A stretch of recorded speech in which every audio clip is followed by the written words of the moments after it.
Okay, so I'll start off. My name is Robert O'Connor, for those who don't know me, although I recognise quite a few people in the audience. And I'm the Head of Research for the Irish Cancer Society. Very privileged to be in that role.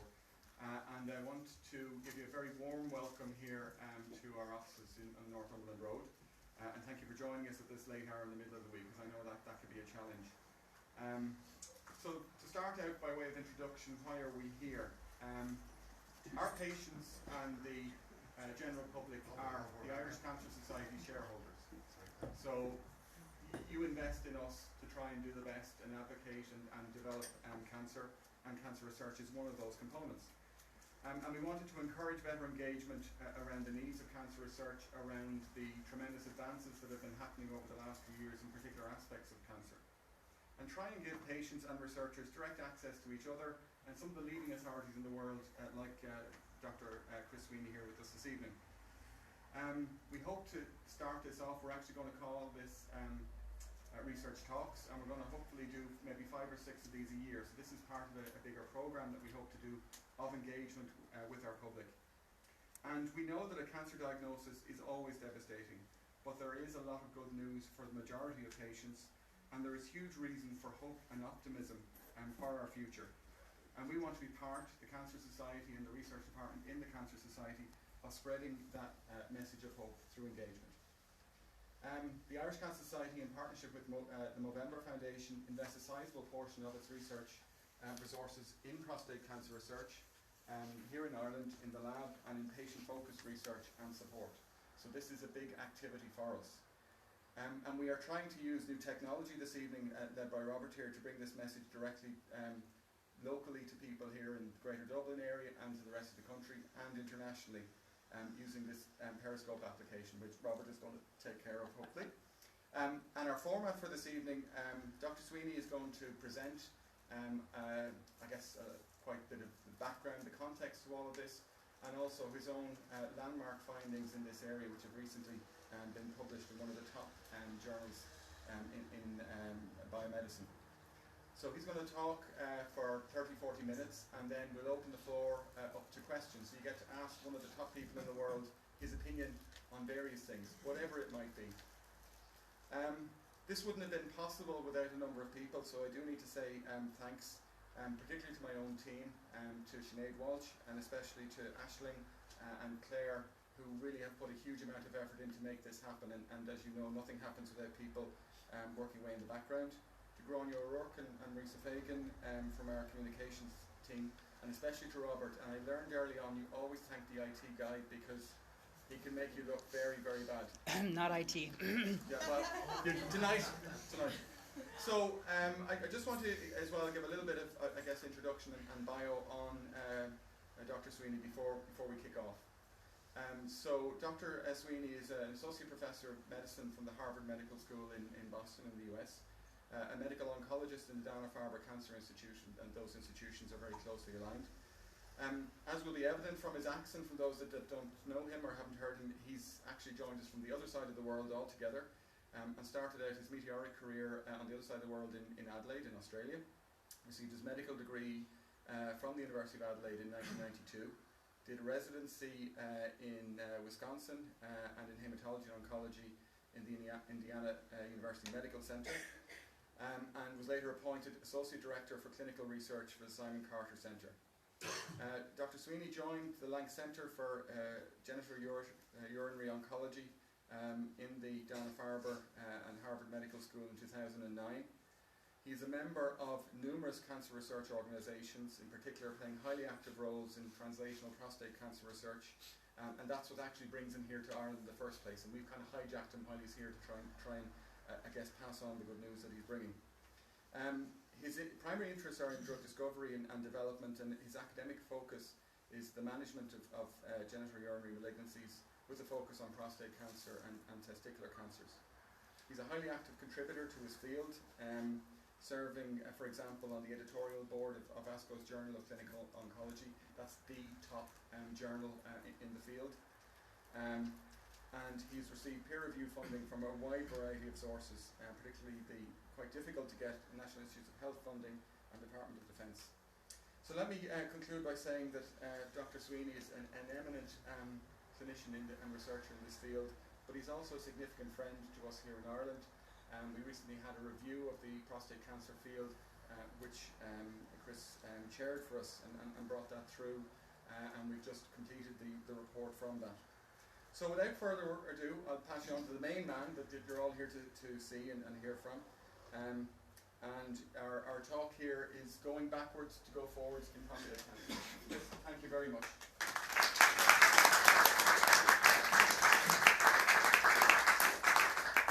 Thanks, Rob, for that kind introduction, and great to meet a lot of familiar faces and friends. And in a way, we are working together in this problem of prostate cancer research, and at a very relevant level, we're doing clinical trials together with ICORG and Irish Cancer Society. So we are in this together. So it's a team. It takes a village, and I have the opportunity to have led one project that is part of the improvements that we're doing.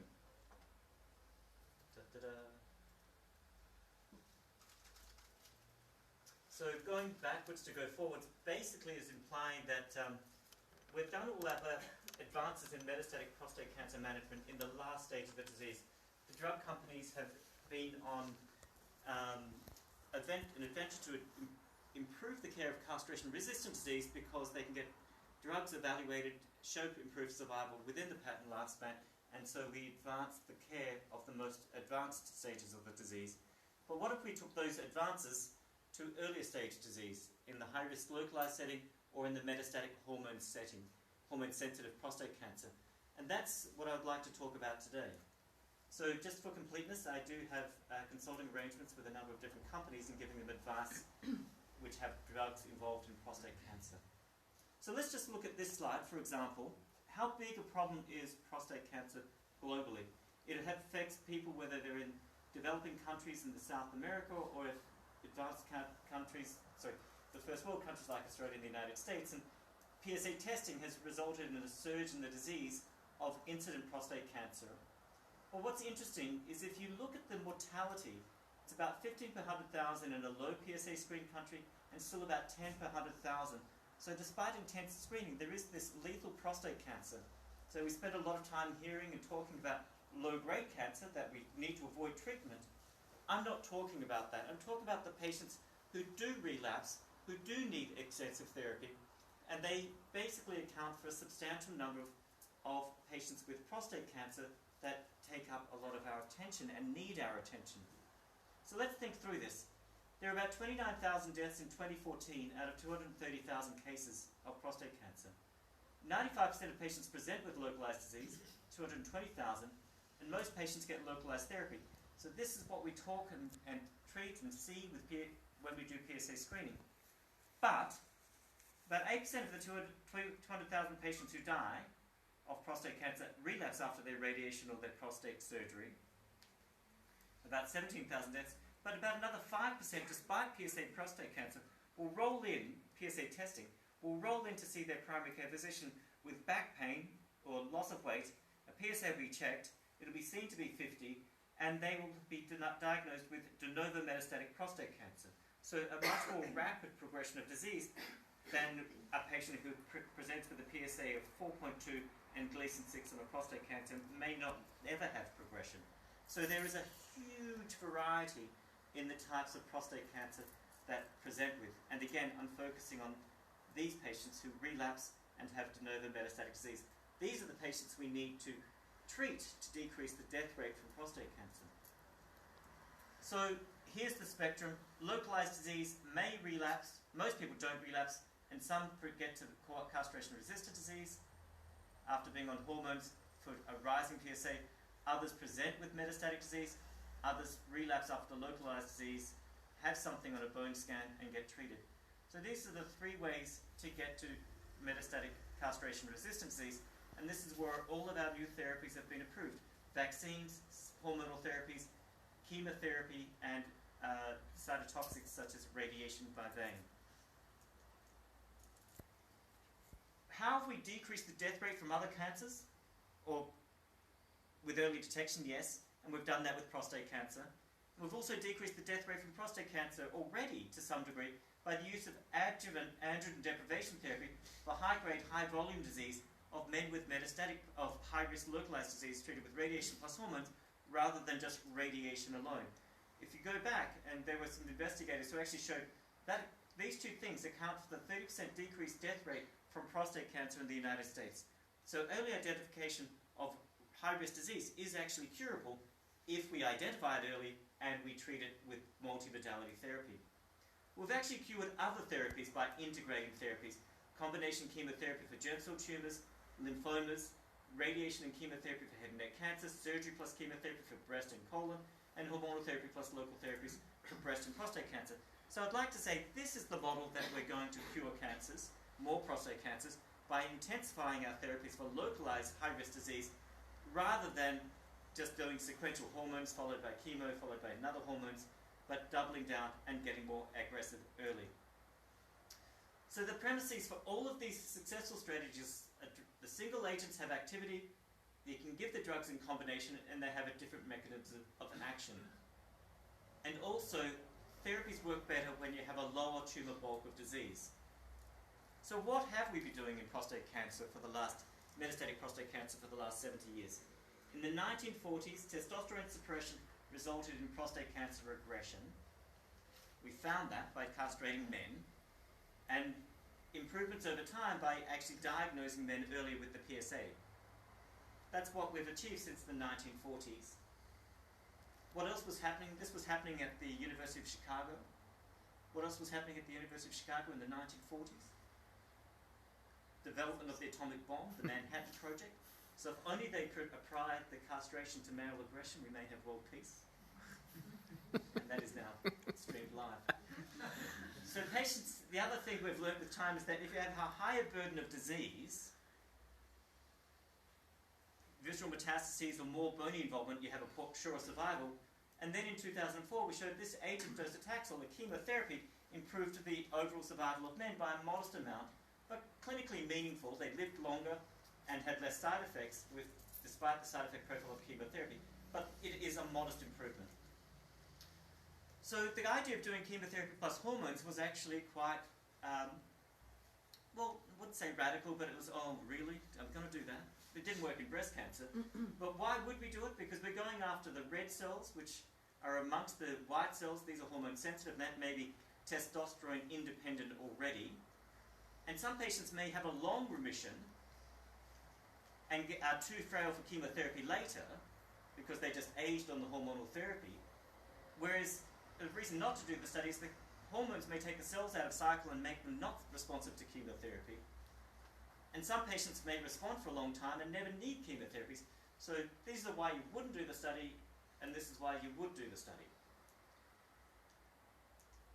So do we have evidence that patients with a high volume of disease have a poorer outcome with ADT, and maybe we should be giving them the combination chemotherapy? Well, we do. We do. There we go. So patients who had a higher burden disease in a SWOG study are this curve, and they lived a much shorter time than those who had 1 or 2 bony metastases or just some lymph nodes involved. 51-month median survival versus 27. That's the point at which 50% of patients are alive, just a convenient way of reporting these two curves. But what you can see is these men live longer than these men at 2, 4, and 6 years. Similarly, a study from the MD Anderson showed more bony metastases, shorter survival. So we know the higher burden of disease, the less likely you are to live longer. So we made a definition that actually was a bit controversial for those in the room, and the reason we did that was because we wanted to amalgamate the definitions to avoid misclassifying patients who may have 1 bony metastasis in their rib and would be on the SWOG study called extensive disease, or someone with degenerative changes in their spine or pelvis who gets read as DJD, cancer, but it's DJD, and they're destined to live a long time anyway. So we try to enrich for our high-risk population, and that's the reason why we actually came up with this definition for the study. So would the docetaxel plus hormonal therapy meet the premises that I mentioned earlier of different mechanisms of action, single-agent activity, and non-overlapping toxicity? And the answer is yes.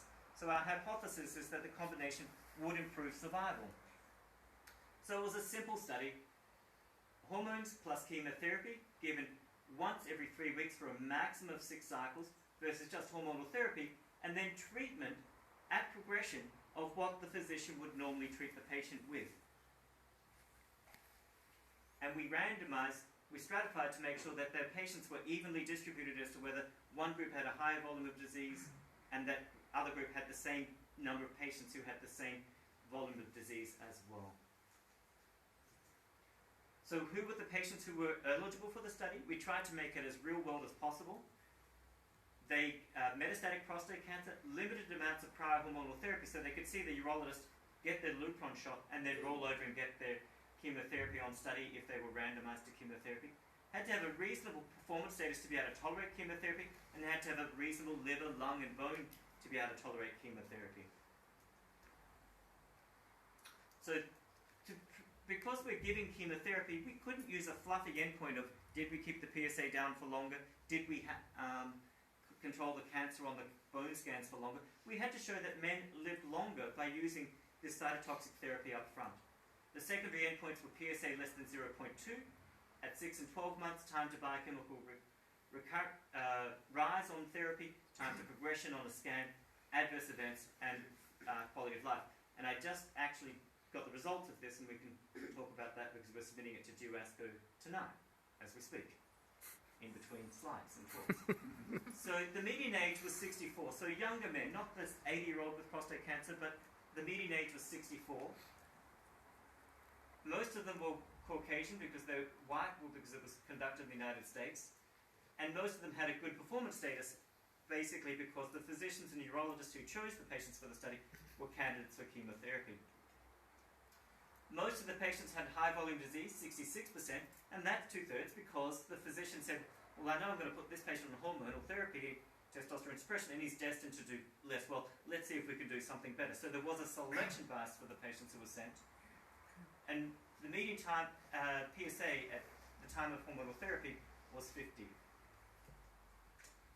Most patients didn't have prior localized therapy, so if that de novo metastatic patient who rolls in, that I mentioned, to the primary care with a PSA of 50 and bony metastases, and about 25% did have prior localized therapy. The median time from starting the hormonal therapy to randomization was a month. The primary endpoint, we did see an improvement in overall survival. So we get fixated on the median survival because it's convenient to talk about, but when it's a very positive number, we get very excited about it and we say it time and time again. So there was an improvement of median survival, the time at which 50% of patients were alive, from 44 months to 57 months. Remember, so that's 13 months. Remember how I said it was 2 months when we used it when a patient progressed on hormonal therapy, castration-resistant prostate cancer? So it's substantially longer. But another way of reporting this to a patient is saying, you've got about a 40% greater chance that you're going to be alive at 2, 3, 4 years if I give you the hormones plus chemotherapy for just that 18 weeks up front versus doing hormones followed by chemotherapy or followed by other therapies for castration-resistant disease. The improvement in survival was because we decreased the number of men dying of prostate cancer, 84 versus 112 during the follow-up when we reported the survival. One patient died because of the chemotherapy. But when we looked at it with the patients who had a higher volume of disease, the patient group we were particularly interested in, you could see their median survival increased from 32 months to 49 months, so 17-month improvement. The lower volume patients, they've had less events because they do better. So we have 25% of patients alive out at 5 years, whereas we only had 75% alive at 5 years, where it was only about 25% in the high volume. So examples of low and high volume prostate cancer, just to put it in perspective, this is a patient who has an isolated bony metastasis after a prostatectomy there, and this patient has widespread bony metastases. So greater than 50 shades of grey, just to make sure this gets picked up on the periscope. Rob says it's a good book though. So when we looked at the subgroups, those destined to do poorer, different subgroups, some who do poorer, low volume versus high volume, there was a benefit when we used this thing called a forest plot, seeing everything is to the left, favouring the combination, whether they were less than or greater than 70, had bony metastases as the reason for high volume, or the presence of visceral metastases, whether they were white or Asian or African American, Gleason score, prior local therapy, yes or no, and the like. So the other things that we saw is that the PSA was suppressed to a lower level of 0.2 at 12 months in the combination at 22% versus 11%, so we controlled the cancer for longer, we could see. And the time to progression via rising PSA or symptoms was 20 months versus 14 months, and the time to clinical progression was 32 months versus 20 months. Then we looked at what therapies patients who got the early chemotherapy got when they progressed versus those who got hormones alone. And what you can see is that a number of patients actually did get docetaxel if they got ADT alone. A number got cabazitaxel, and there was a fair amount of abiraterone and enzalutamide use. Whereas those who got docetaxel early, 49 got it again, and 92 got abiraterone, enzalutamide, and 43 got cabazitaxel. So there was a substantial amount of chemotherapy and hormonal therapy for those who got ADT alone. It wasn't that they didn't get therapy, they just got it later. So what was the side effect profile? Well, some allergic reactions, some fatigue at the grade 3 level, some diarrhea, about 1% incidence of neuropathy, that they had trouble battling their fingers, but most of that is reversible. And what we can see is that there was a 8% chance, 1 in 12 chance, the patient would have to be admitted to the hospital for supportive care for neutropenia with infection or fever. So we counsel the patient 18 weeks of treatment with a decrement in your quality of life because of the side effects that we chose, and then but a 12% chance. But that gets you an improvement in overall survival, and the late-breaking news is that the quality of life analysis, breaking embargoes, but does show that there's a decrement, but the improvement, there is a quality of life improvement at 12 months if you got the early chemotherapy versus just getting the hormones alone, because you're not getting the subsequent therapy with its side effects and the progressive cancer with its symptoms. So an investment in time, better quality of life at 12 months, and improved overall survival is the major finding.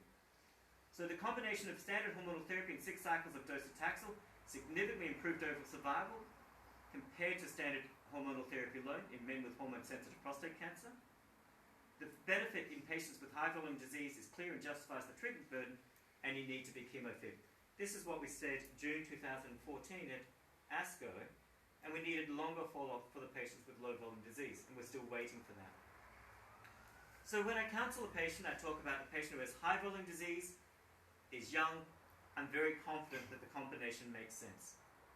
Even if a man is 75 years of age and has no significant comorbidities but has high-volume disease, he's probably going to benefit from the early chemotherapy if he is fit for it. If you have a man who's 82 years of age with 1 bony metastases, diabetes and hypertension and coronary artery disease, hormonal therapy alone would probably be a very reasonable treatment option. So these are just examples of how variable prostate cancer is. This is a young man, and just to say chemotherapy and hormones hasn't cured the disease, and we have a lot of work to do yet. Young man who presented with a PSA of 57, trouble urinating, some low-volume bony metastases, gets hormones, mass progresses in his pelvis, and then 10 months later he's progressed after the hormones and chemotherapy with this. On the other hand, here's a 62-year-old man who had low-volume disease, got the chemotherapy, is doing fine, and I'm worried about him falling off here and affecting my survival curve because he's dying of something other than his prostate cancer. I do want him to get to the top and get down safely and live a long and healthy life. So what are we doing with prostate cancer? I think what we're doing is we're causing a greater regression with the combination, and we're delaying the emergence of the androgen-independent and the androgen-dependent clones of castration-resistant disease. But there was a bit of a problem along the way. There were 2 trials. The French did a study very similar in design, but didn't show a survival benefit, whereas we showed this survival benefit. So it was a he said, she said, making the French the she part of the conversation. But basically, survival benefit here, but not there. They gave the same chemotherapy and hormones, but why is the difference? Early docetaxel works better in the US than France? No. We got lucky? I don't think so. Patients in prostate cancer differ in France and Europe? No. And US? No. But what is different is that there was a lot more therapy. They actually also saw that the survival benefit was, in the low volume was like our low volume when they reanalyzed it, and the high volume was like our high volume as well. But what we can see is that in the French study, GTOG 12-15, they had much less use of abiraterone and enzalutamide, and once a patient progressed on ADT docetaxel, all they could really get was docetaxel again, and a few got cabazitaxel. There was access to therapies, whereas there was a lot more chemotherapy and hormonal therapy in our group. Basically, when you tally it up, 72 of 142 got some treatment. There were 72 incidences of some treatment versus 204 of 145 in this group at progression. So the GTOG 15 was conducted in a different era. And Stampede study, they came up with a fancy acronym. I thought Charter was pretty good. They came up with Stampede because they're the heroes. They came in and they saved the day. The Wild West, Nick James. So they did a study of many different arms, M0 and M1. But what I'm just going to M1 being the metastatic patients. And when you look at that subgroup, which was pre-specified, hormones alone versus hormones plus chemotherapy, metastatic hormone-sensitive prostate cancer.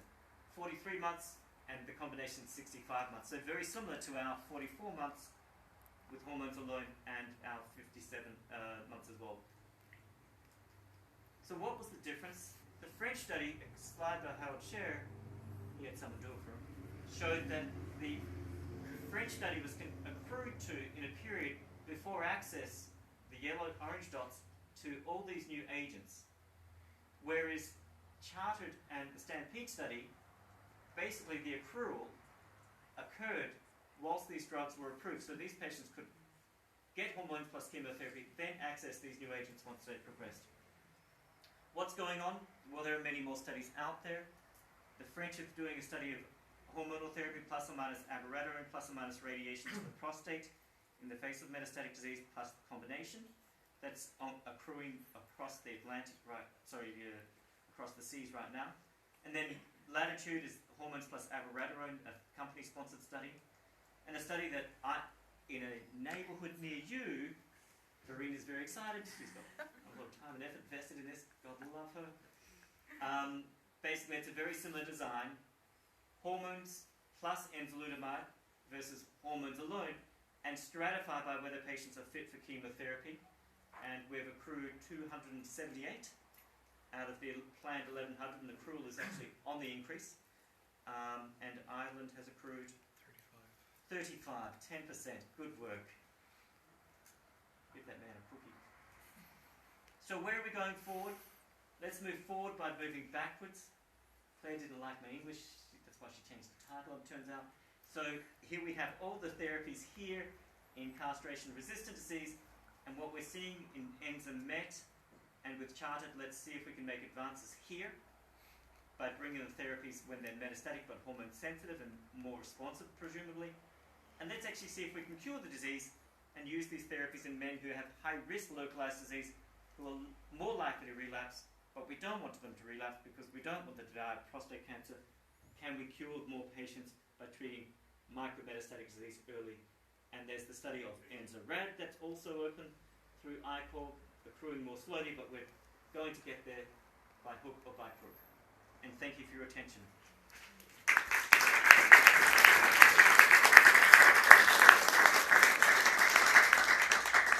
Bang on time. Thanks very much, Chris. They have given it a few times. The floor is now open if anybody has any questions. Sure. Thank you very much. That was a brilliant presentation. I was just wondering, I noticed you had just below 400 in each of your arms for your RCT. How many did you originally recruit? I'm just wondering how difficult was it to get the study participants to adhere to the arm that they're in? Yeah, they did really well. So only about the number of patients who dropped out after randomization was only about 5. There were lots of ineligible for screening, but the number of patients, once they committed it, stayed on study. We did start out with planning. Let's just realize this study started out in 2004. The idea and the concept was first written in 2004, started accruing in 2005, finished accrual in 2012, and the result was available late 2013. So that is beyond the patent lifespan of a drug company, and that's why this is done by a the Eastern Cooperative Oncology Group, the NCI, taxpayer money, or as investigator-sponsored studies. We did that initially plan out just to accrue the high-volume patients. Accrual was slow, then we allowed the low-volume patients. And so we made a couple of amendments, but all with statistical rigor and oversight and appropriateness. No fudging, I promise, no fudging. Clinical staff, a nurse would have to spend longer communicating, giving psychological support to a participant to keep on going with the trial. Yeah, it was interesting. So once a patient committed to the arm, they said, yep, I'm in. Yeah. Very few patients dropped out. What I should say is 85% of patients got all 6 cycles, 75% of patients got all 6 cycles without a dose reduction. So 25% of patients needed some moderation of the chemotherapy. But the key thing is they have to be chemo fit and selected for it. So it's not for a frail elderly patient by any stretch. Thank you very much. Well, my pleasure. Yes. Can I ask you about quality of life? You can. Thank you. But you've answered that. Can you tell us a little bit more about the quality of life, the issues that patients had, and how that changed? You said in the 12 months it was equivalent to that. Yeah, so there's a dip down. It's been in abstract film, and so we're just drilling down on the data now. So are you a quality of life researcher of sorts? Not specifically, but interested in that. Yeah, so we use the instruments that are validated and specific for prostate cancer, so FACT-P, and the decrement was related around, we're trying to go in now into the FACT-T results to see how much of it was the taxane-related fatigue and neuropathy that contributed to the decrement, but it was only a couple of points. The decrement at month 3 was actually resolved by month 6, but the improvement was actually greater. So this is chemotherapy, and this is where on the curve. So there's a substantial decrement in quality of life on the hormones alone because of not controlling cancer. Cancer's bad. We need to get on top of it. Verena. Chris, did you have any translational sub-studies in that study? Yes, we did. Good. So very good. yes. Okay. Can I move on? No, please tell me. Is there anything where you're focusing on in these So we got whole blood. So we've just done GWAS, so genome-wide association. So we've looked at variations of 1 million. Just feels like something from Austin Powers. 1 million SNPs, and we're just doing the analysis right now of correlating whether a variation in a SNP is associated with a better response. We've got the tumours from the patients, and the goal is to do whole transcriptome using another 1 million RNA transcripts to look for response versus not response from the prostate biopsies. And the grant I was writing on the plane over was using the serum to look at markers of metabolism, inflammation, various steroids to see, because we've got samples at baseline, 6 months, and progression. Does that sound very similar to another certain study? Yes, so it's exactly that. But you have then really a fantastic tool, to really work on, because you had a lot of patients on this. To be sure, and so being able to see what we find stuff in charted and then follow it up in Internet will be very powerful. So that's the value of doing the correlative studies with it. So we're on it. Good. It's in time. Hi, Chris. I just saw there on one of your analysis that if non-Caucasian patients seem to have a more favourable response. You don't Is know. that a statistic? Yeah, it's all too small. Whether that's driven by the African Americans or the Asians, we don't know yet. But it did seem to be a little bit to the left there, didn't? And as did the older patients actually as well. Yeah. But the numbers are small and the confidence intervals are wide. But we're looking actually in SEER by outcome to see how patients do with hormones alone by race, ethnicity, be it Asian, African American. But what is known is that once you took put PSA screening into the mix, men with African American men do just as well as Caucasian men in their time to progression over survival with hormonal therapy. Before PSA screening, before availability of the PSA to help make an easy diagnosis of metastatic prostate cancer, their outcomes were worse. But once you had a PSA test and a primary care physician didn't have to access fancy resources to make a diagnosis, that discrepancy by ethnicity went away. Disparity is the word I was looking for. Do you think that? Yeah, sorry. Do you think so? A lot of the drugs that get approved in the metastatic setting first, and then you're taking them backwards to introduce them earlier. Do you think that scenario is going to change in the future with drugs coming online? Do you think they'll be brought in earlier in localized disease? You'd like to think so, wouldn't you? So the other effort is we've put together a team, and we've collected data from all the adjuvant studies, including one from Michael, of localized therapy plus or minus an add-on therapy and adjuvant therapy. We've got 22,000 patients. So the goal is to see if we can get an intermediate endpoint, say 5-year radiographic progression-free survival, and see if you decrease that by 10%, does that result in a 5% overall survival at 15 years? Because right now, for the adjuvant studies, it's a 15-year process. So we've just had a paper published, or just about to be published in the Journal of the National Cancer Institute, specifically saying we want to look for these endpoints in this 22,000 patient, so then we can take that to the EMA NICE, which is not so nice sometimes, and European, the Irish version of that, which is very nice. Yeah, it's very nice people. And then see if they'll accept that as an approvable endpoint, or funding in the here approvable in the FDA language. Question back here. When do you expect to report on the low volume patients in the Charter study? Sorry, what was the question? When do you expect to report the results for the low volume patients? I don't know. It's all event driven, so the Independent Data Safety and Monitoring Committee is analysing that. Sorry, could you repeat the question? So the question was, when do we expect to get a result from the low volume patients as to do they get a benefit? The unequivocal answer is I don't know. It is event driven, but it's going to be probably a couple of years yet, I think.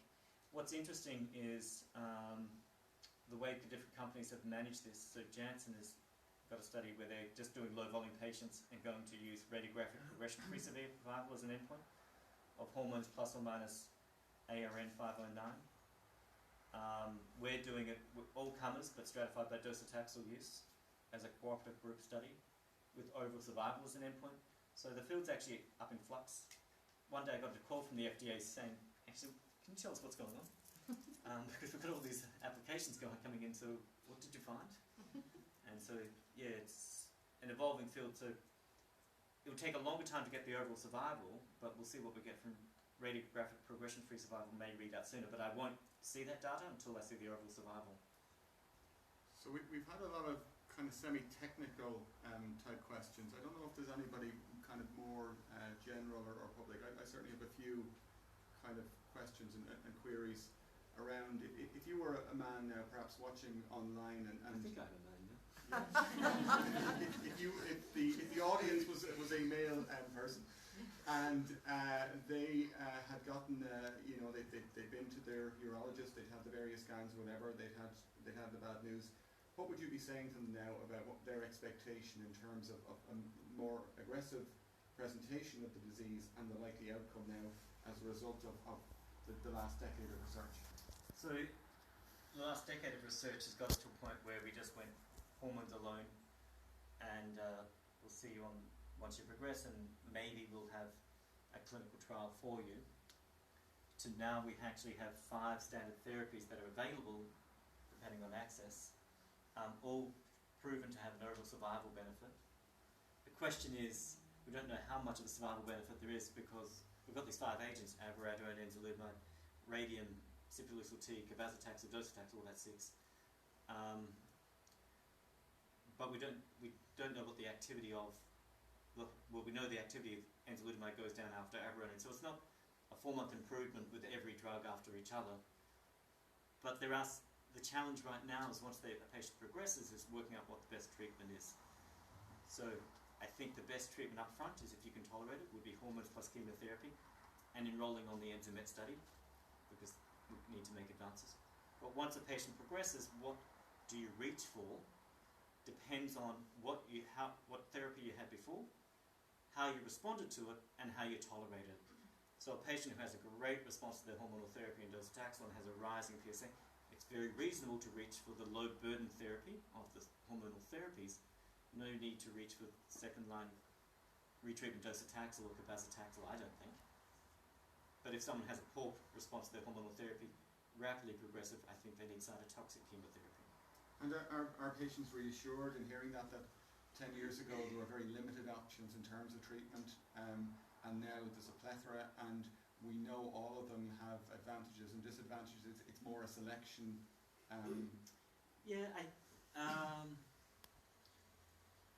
Going to the lady's previous question about counselling patients now, it's actually you've got the problem in front of you and what you're going to do next. It's actually a little bit hard to talk about exactly what's going to happen next, but you can say, look, we'll do this, but we've got other tricks up our sleeve, which is a conversation we used not to have. So just keeping it at a rather high level, we've got an active therapy that works well for many, not everyone, and if the time comes and we need to bring in new therapies, we have. And it's a bit nice to be able to say that, but going through what those 5 other treatments are can be a bit distracting. But focus on, we're going to get you into a remission, let's go. We've got a great nurse for you, he or she is going to do this, give you this, or here's the prescription. So one of the things you touched on there, I suspect not accidentally, was the challenge in this kind of research because it takes so long and because it involves examination of multiple drugs from multiple pharma companies and that. What do you think the role of government is in sort of overseeing that patients get the best treatment, and that those studies can be conducted when they're not specifically in the interest of any one drug producer?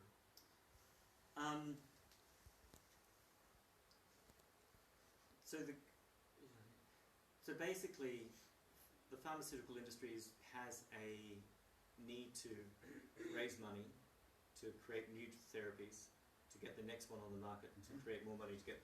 So their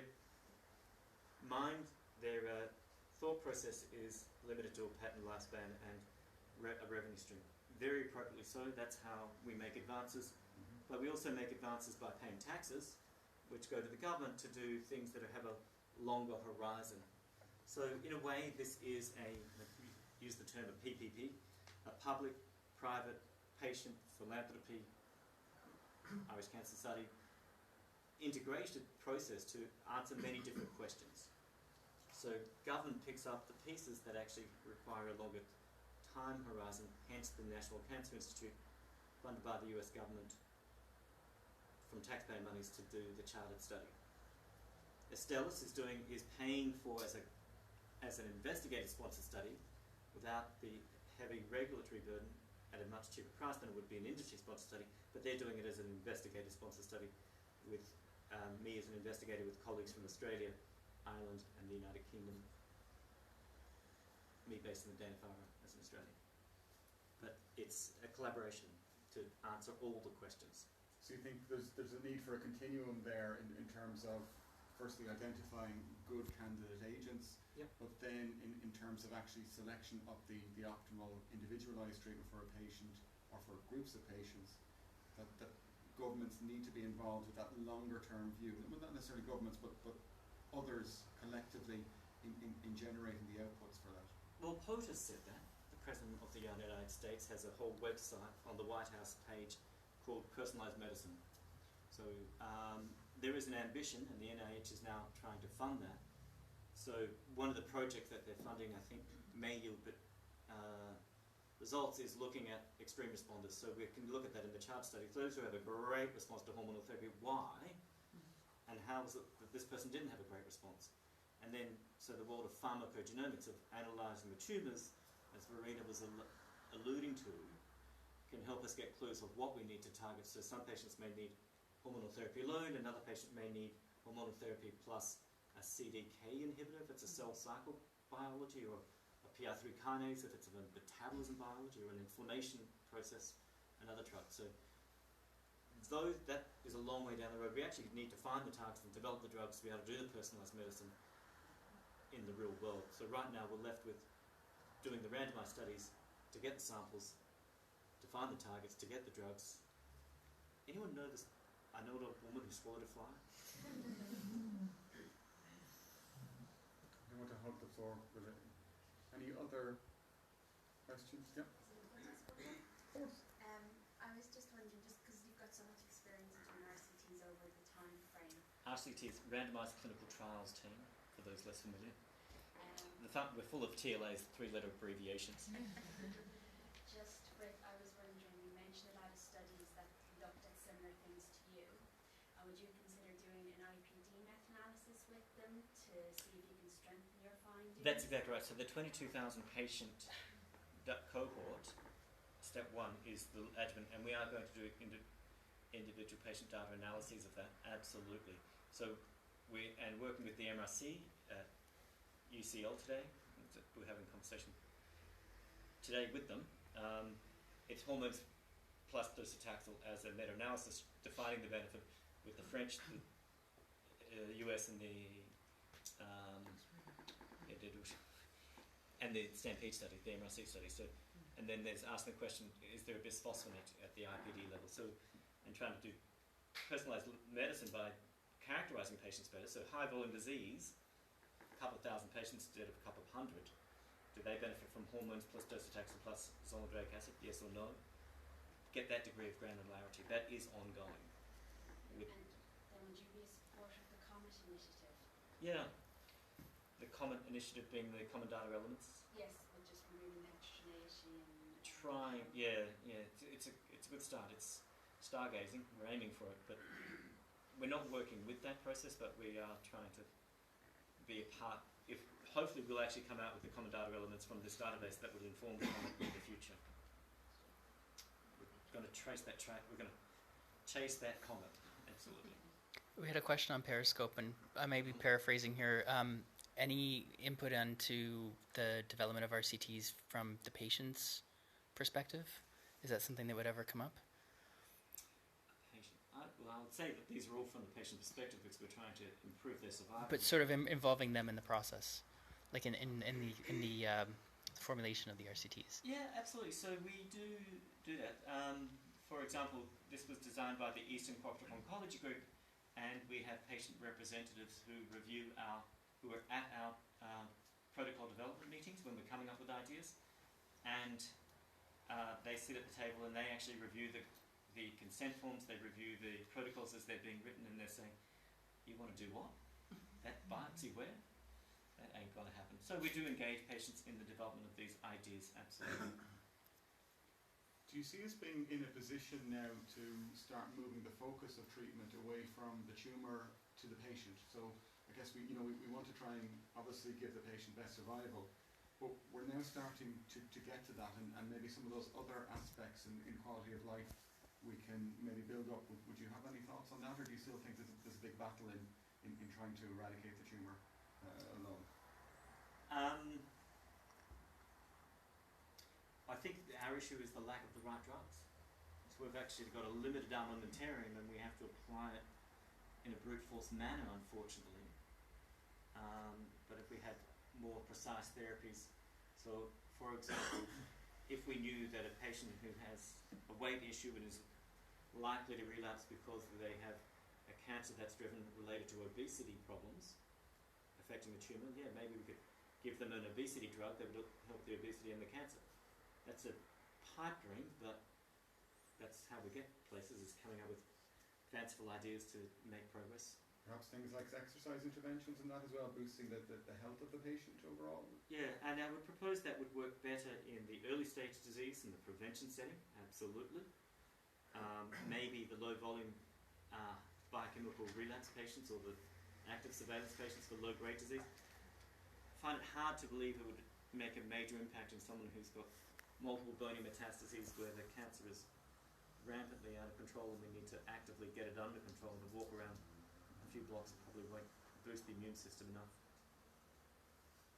Just in relation to you've gone on to the metastatic disease again. So if you go back when they did the alpha-rating trial and they saw that treated colon disease, they didn't give docetaxel at that stage. Would they ever do a combined trial of reduced docetaxel with Yeah, we have done that. So I was involved in a study, and it was a randomised study. No major home runs on that. We did have to bring the dose of Taxol down to 60, and the alpha radin would have to be given every 6 weeks. Not a huge home run. The studies that are out there now, because they're limiting the toxicity and the bone marrow issue and being able to give full doses, are enzalutamide plus or minus alpha radin and abiraterone plus or minus alpha radin. We're waiting for the results of those studies. What do you think the logjams and advances in the field of prostate cancer research are?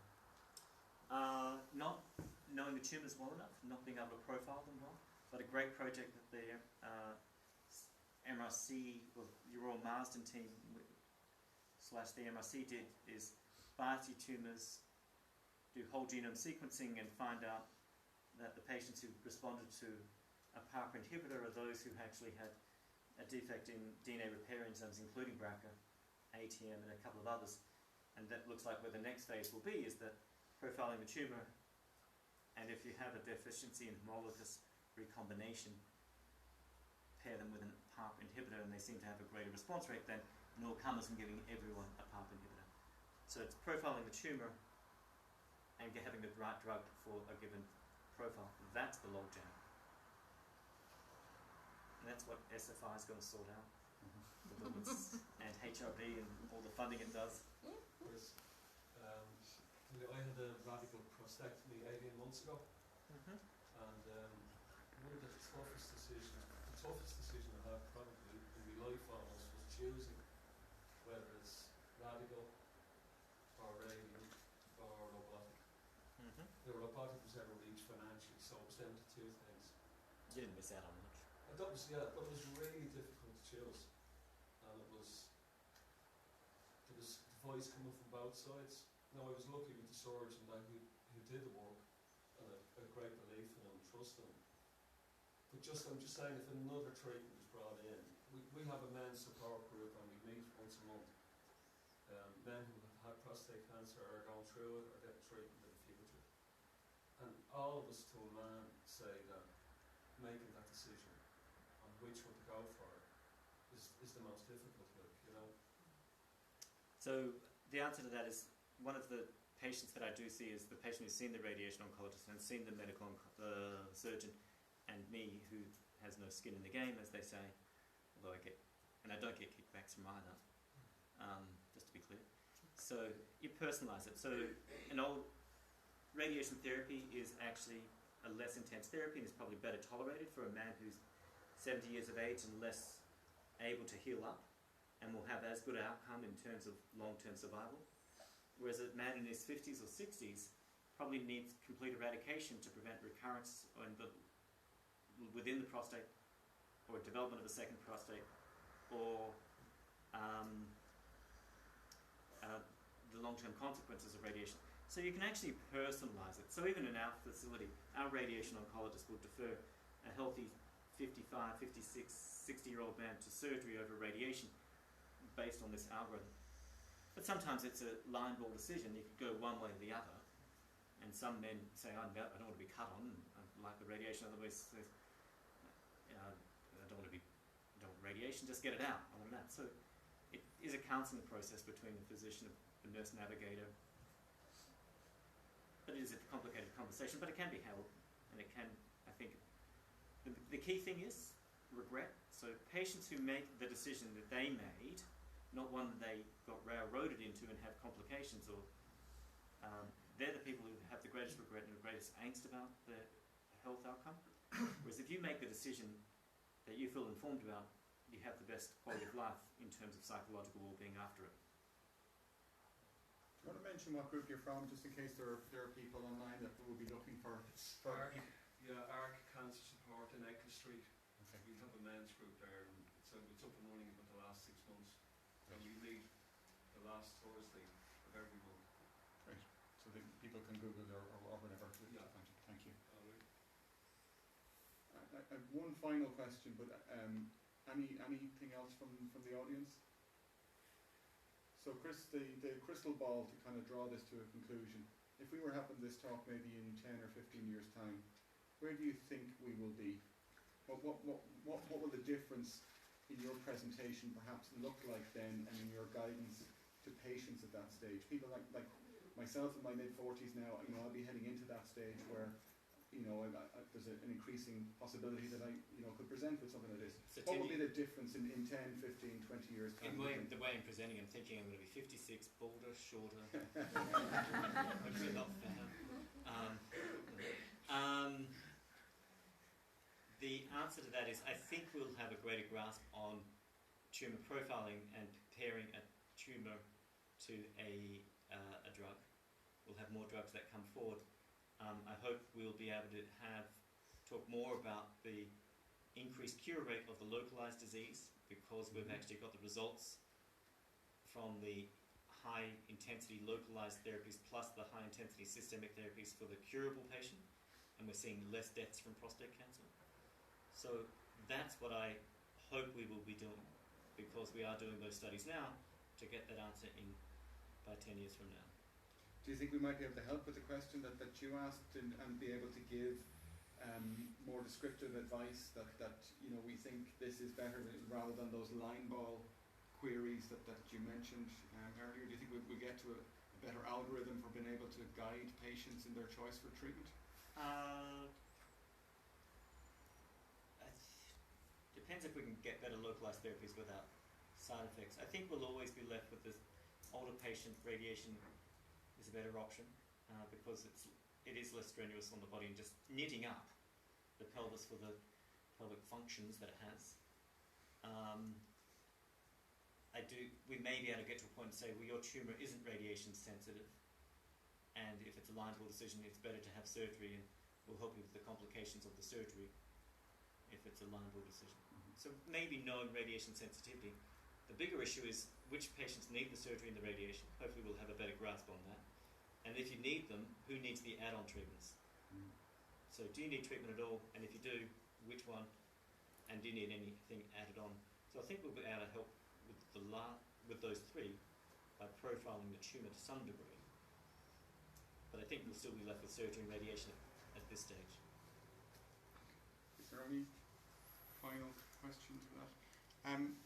As a small mark of our appreciation for Chris, we got a small present. Oh, nice. We had to think about your travel plans and all of that, so we couldn't be too big or whatever. Oh, good things come in small packages. My mum said when I was growing up small. It's actually something that you can use when you're writing your scripts, and it comes from a very innovative partnership of some young men who I think in Donegal have set up a little company that sell individualised pens that look quite nice. And the family comes from Letterkenny, Donegal. So the linkage. Sure. So it just remains for me to draw this to a conclusion. Thank everybody for tuning in online, hopefully. At least one person tuned in. We know that. Robert, since they had a question. And to really express our gratitude on behalf of myself and the team and the Irish Cancer Society for giving us your time, your expertise, for your commitment to this field, for men that really in the past had such dreadful news foisted upon them with very little options, and to thank you on behalf of the Irish Cancer Society for coming and speaking for us. My honour.